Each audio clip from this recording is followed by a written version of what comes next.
Do you think that the U.S. or UN forces should have moved into Baghdad? No. Why not? Because if we'd gone to Baghdad, we would have been all alone. There wouldn't have been anybody else with us. It would have been a U.S. occupation of Iraq. None of the Arab forces that were willing to fight with us in Kuwait were willing to invade Iraq. Once you got to Iraq and took it over and took down Saddam Hussein's government, then what are you going to put in its place? That's a very volatile part of the world, and if you take down the central government in Iraq, you can easily end up seeing pieces of Iraq fly off.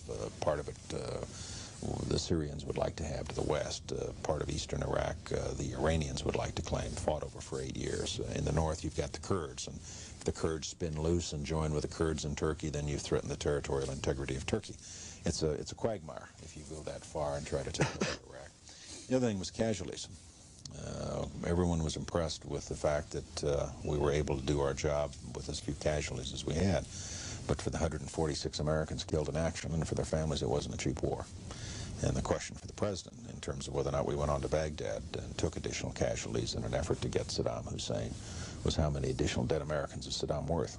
And our judgment was not very many, and I think we got it right.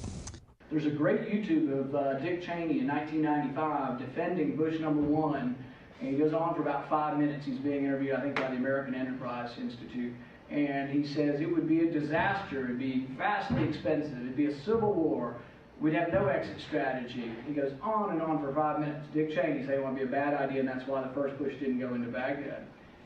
Dick Cheney then goes to work for Halliburton, makes hundreds of millions of dollars as their CEO. Next thing you know, he's back in government. It's a good idea to go into Iraq.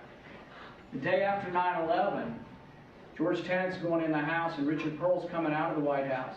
And George Tenet should know more about intelligence than anybody in the world. And the first thing Richard Pearl says to him on the way out is, "We've got it, now we can go into Iraq."